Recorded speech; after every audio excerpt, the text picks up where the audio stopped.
आज के जमाने में 90% आबादी के मन में ये सवाल जरूर आता है कि शादी सही उम्र में क्यों नहीं हो पा रही है और शादी भी कब तक होगी मेरी।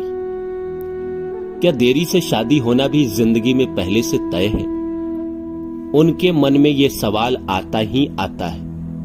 वो इसीलिए आता है क्योंकि आज के जमाने में सबकी शादियां लेट हो रही है। किसी की उम्र 32 साल की हो गई, 33 साल की हो गई, 35 साल की हो गई, शादी नहीं हो रही। इवन 40 साल की हो गई, 45 साल की हो गई और शादी नहीं हो रही है।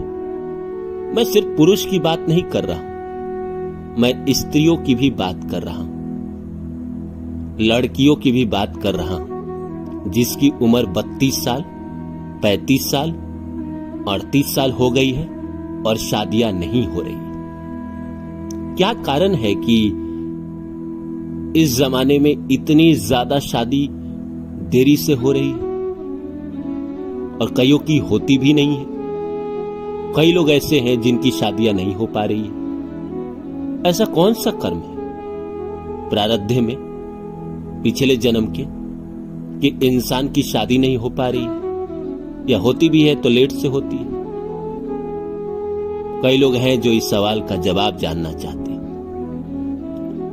कई बार ऐसा होता है कि शादी नहीं हो पा रही है, घर वाले देख रहे हैं, आस पड़ोस में रिश्ता देख रहे हैं, कई बातें नहीं बन रही है, या जो रिश्ता तय हो रहा है वो आपके मन मुताबिक नहीं है तो आप उसको रिजेक्ट कर देते हैं। फिर आप दूसरा देखते हैं। अब उम्र तो बैठा नहीं है, उम्र तो धीरे धीरे बीतेगी।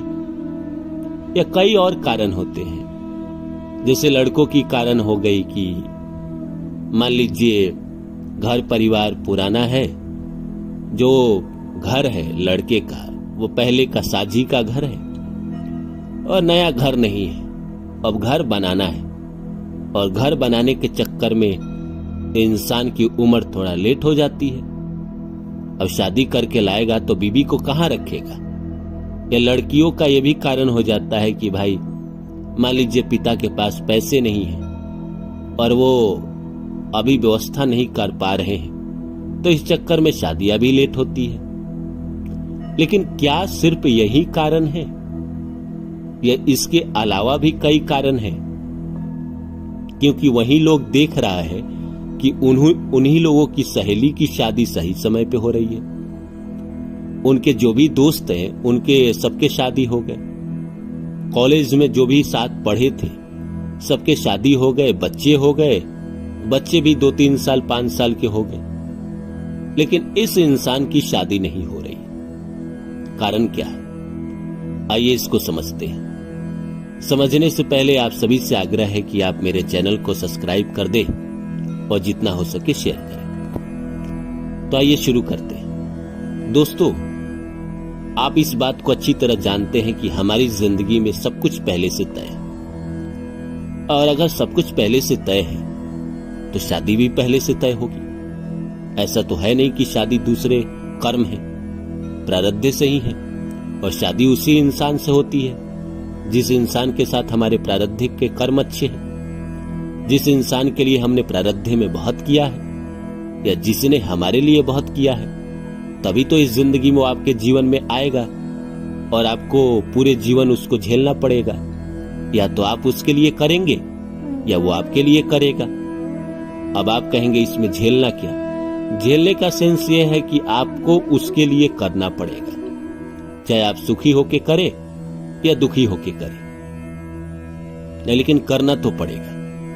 कई लोग जो पूछते हैं शादियां क्यों टूट जाती है, कई लोग पूछते हैं ना कि शादी के बाद तुरंत शादी क्यों टूट जाती है 2 साल 5 साल के बाद। तो कई लोग प्रारब्ध के जन्मों को झेल नहीं पाते।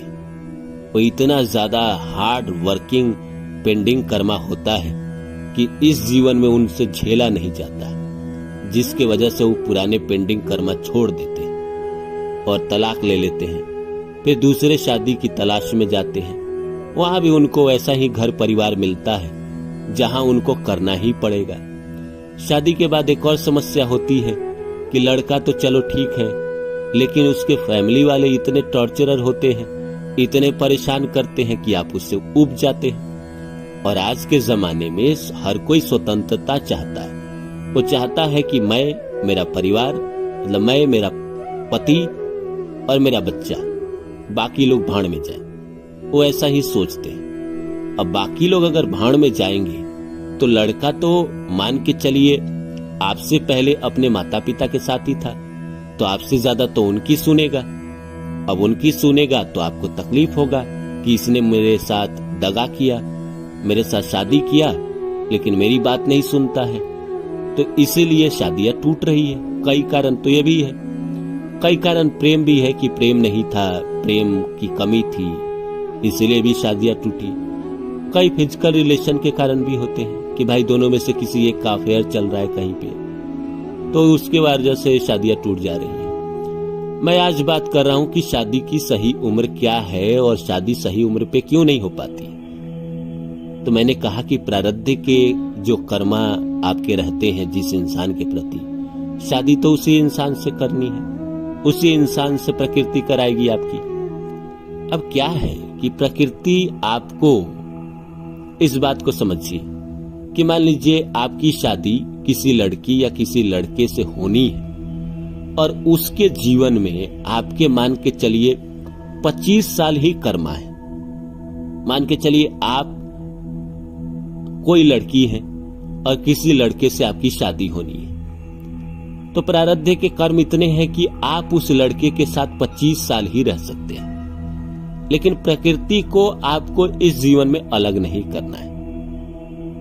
तो प्रकृति क्या करती है, आपकी उम्र के उस पड़ाव में आपकी शादी कराती है, उस पड़ाव में आपको उस इंसान से मिलाती है जब आपके उम्र के 25 साल ही बचे हो। शादी हुआ, 25 साल बाद आप इस दुनिया को छोड़ के चली जाएंगी, तो मान के चलिए अगर आपकी उम्र 70 साल है और 25 साल ही बचा हुआ है आपकी उम्र का किसी इंसान का पेंडिंग कर्मा, तो आपकी शादी ही 45 साल में कराएगी। 45 साल आप अकेले रह गए और 25 साल आपने उसके पेंडिंग कर्मा को सधाया, उसके बाद आप इस संसार को छोड़ के चले गए। मान के चलिए किसी की 30 साल बची है, 35 साल बची है, तो उसकी शादी 35 साल में करा देगा। किसी की 50 साल बची है तो उसकी शादी 20 साल में करा देगा। एक कारण तो ये भी है। दूसरा कारण है शादी लेट से होने की कि फ्री विल का चूक हो जाता है। इंसान को प्रकृति ने फ्री विल दिया है, अपने महत्वाकांक्षाओं के आगे वो इसको छोड़ देता है। उसको अपने सपने पूरे करने हैं, जिंदगी में कुछ बड़ा करना है, जिसके कारण वो शादी को इग्नोर करता है और जिसकी वजह से उसकी पेंडिंग कर्मा धीरे धीरे इस जीवन में खत्म हो जाती है। अगले जीवन में कंटिन्यू वो होगा ही होगा। इस जीवन में आपने इग्नोर किया, लेकिन मान के चलिए इस जीवन में आपने सपनों के खातिर उसको इग्नोर किया, लेकिन इस जीवन में तो प्रकृति ने आपको छोड़ दिया। आपके पुण्य कर्म अच्छे, बड़े अच्छे हैं, इसलिए प्रकृति ने माफ कर दिया। लेकिन आगे के जन्म में उस इंसान से आपको मिलाएगी और कहीं ना कहीं आपको शादी उस इंसान से करना ही पड़ेगा, जिसकी वजह से अभी शादी लेट से हो रही है।